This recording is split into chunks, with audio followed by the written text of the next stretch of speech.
Lord Krishna नमन my all sweet dear student. प्यारे विद्यार्थियों, अभी हमने पॉलीमर के बारे में पढ़ा, बहुलक, ठीक है, जिसमें बहुत सारे यूनिट होते हैं, आपस में जॉइन कर जाते हैं।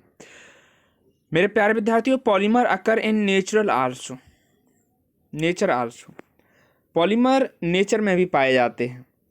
Cotton for example for polymer called cellulose. Cotton जो है सेलुलोज का पॉलीमर है, और सेलुलोज एक तरह का कार्बोहाइड्रेट है। हमने आपको पहले ही बताया था कि द क्लासिफिकेशन ऑफ कार्बोहाइड्रेट में मोनोसैकेराइड, डाइसैकेराइड, ऑलिगोसैकेराइड और पॉलीसैकेराइड। मोनोसैकेराइड में सिंपल शुगर एक ग्लूकोज मॉलिक्यूल हो सकता है, एक सिंपल शुगर होगा, है ना। और डाइसैकेराइड में दो आपस में ज्वाइन कर जाएंगे, और ऑलिगोसैकेराइड में 2 से 10 तक सिंपल शुगर होंगे, और वहीं पर पॉलीसैकेराइड में बहुत सारे सिंपल शुगर होंगे। तो ये सैकेराइड यानी कि कार्बोहाइड्रेट है। और what is carbohydrate? The hydrate of carbon is called carbohydrate. The hydrate of carbon is called carbohydrate. यानी कि जो कार्बन के हाइड्रेट होते हैं उन्हें हम कार्बोहाइड्रेट कहते हैं। तो यहाँ पर सेलुलोज एक कार्बोहाइड्रेट है, लेकिन ये पॉलीसैकेराइड होगा, ठीक है। कैसा होगा? पॉलीसैकेराइड होगा, क्योंकि यहाँ पे एक लंबी चेन है। क्या है? लंबी चेन है। Type of synthetic fibres, rayon की बारे में बात करेंगे। तो silk fibre obtain from silk worm was discovered in China. तो सिल्क फाइबर थे वो चाइना में डिस्कवर किए गए थे। And was kept as closely guarded secret for a long time. और लंबे समय तक इन्होंने सेक्रीट रखा कि ये कहाँ से आता है, क्या है ये, इन्होंने लंबे टाइम तक बताया ही नहीं। Fabric obtaining from silk fibre was very costly. तो ये जो सिल्क फाइबर है ये बहुत ज़्यादा महंगा होता है। What it's beautiful texture fascinated everybody. इससे जो सुंदरता मिलती है, जो टेक्सचर मिलता है, फैसिनेट यहाँ पे हर कोई मतलब फैसिनेट होता है इससे, ठीक है। Attempt were made to make silk artificially. यहाँ पे अटेम्प्ट वर मेड एकदम से बनाया गया सिल्क। कैसे? आर्टिफिशियली, आर्टिफिशियल भी सिल्क बनाया गया है। Toward the end of 19th century, यानी कि 19वीं शताब्दी के अंत में scientist were successful in obtaining a fibre. वैज्ञानिक फाइबर बनाने में सक्सेस हो गए। Having property similarity to that silk, यानी कि सिल्क जैसी प्रॉपर्टी बनाने में वो वैज्ञानिक सक्सेस हो गए 19th सेंचुरी में, 19वीं शताब्दी के अंत में। By the chemical treatment of wood pulp, इन्होंने क्या किया कि जो वुड पल्प है यानी कि लकड़ी की जो छाल है उसमें केमिकल ट्रीटमेंट किया। This fibre was called rayon, और इसे इन्होंने क्या कहा? रेयॉन। इसे इन्होंने रेयॉन कहा या आर्टिफिशियल सिल्क कहा, ठीक है। Although rayon is obtained from a natural resource, wood pulp at it man-made fiber, ये जो wood pulp से बनाया गया रेयॉन है ये man-made fiber है।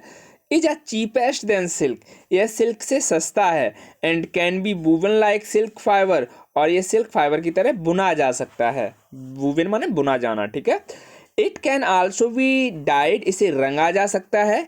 इन वाइड वेराइटी ऑफ कलर, बहुत सारे रंगों में।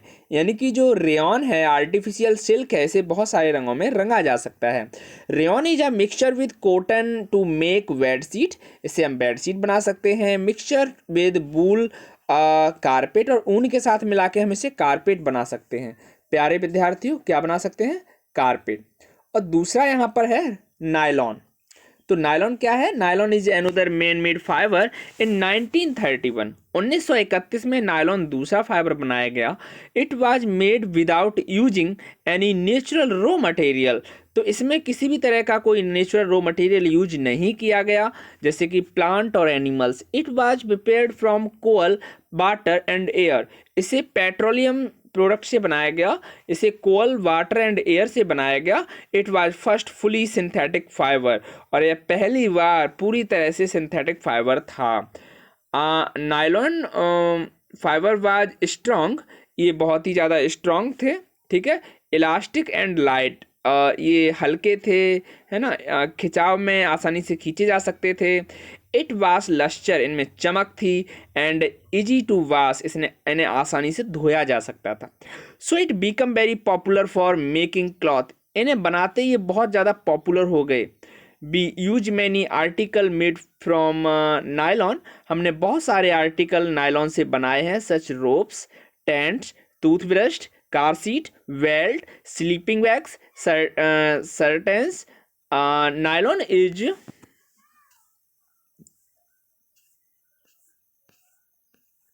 also used for making parachutes and rope for rock climbing. यानी कि ये पैराशूट बनाने में भी इसका यूज किया गया और रस्सियां बनाने में भी इसका यूज किया गया. Nylon thread is actually stronger than steel wire. तो यहाँ पर नायलॉन जो धागे हैं वो एक्चुअली स्टील वायर से ज़्यादा मजबूत होते हैं, स्टील से भी ज़्यादा मजबूत होते हैं. Let us find out. तो हम यहाँ पे फाइंड आउट करेंगे. ठीक है स्टूडेंट. तो यहाँ पे each nylon fiber really so strong that we can make nylon parachute and rope for rock climbing. तो हमें इसका आंसर आप दे दीजिए. ठीक है स्टूडेंट्स. अब यहाँ पे देखिए एक्टिविटी नंबर 3.1 पे बात करेंगे. Take an iron stand with a clamp, take a cotton thread about 60 centimeter length, tie it to clamp so that it hangs freely from it as shown in figure 3.5 at the free end suspended. तो यहाँ पे हमें क्या करना है, हमें धागे का एक मतलब कॉटन का एक धागा लेना है जिसमें क्लैंप की सहायता से बांध देना है इसे, और इसमें इसे लटका देना है. ठीक है. और इस पर हम बेट करना स्टार्ट करेंगे. ठीक है. N iron stand with a thread hanging from clamp. तो यहाँ पे आयरन को हमने क्या किया, एक धागे में हैंग किया हुआ है, लटकाया हुआ है. ठीक है स्टूडेंट. तो a pen so that weight can be placed in it. तो यहाँ पर जो वेट है इसमें हम ऐड करेंगे, add weight once by till the thread break. हम तब तक यहाँ इसमें मतलब वेट को ऐड करते रहेंगे जब तक ये टूट नहीं जाता. ठीक है. Note down the total weight requirement to break the thread. तो यहाँ पे हम नोट डाउन भी करते जाएंगे. This weight indicated the strength of fibre. तो ये फाइबर की स्ट्रेंथ दिखाएगा, कैपेसिटी दिखाएगा.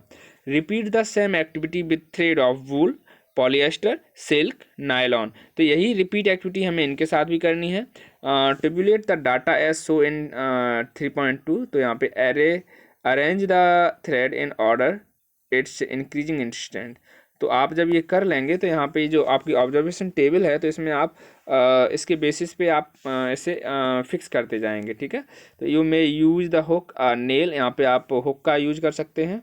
Wall hanging fibre and polythene bag and other and to place bet. अपना पॉलीथीन बैग में बांध सके बेट कर सकते हैं. यूज मार्बल्स, पेबल्स और सिमिलर साइज. आप मार्बल्स को रख के यूज कर सकते हैं.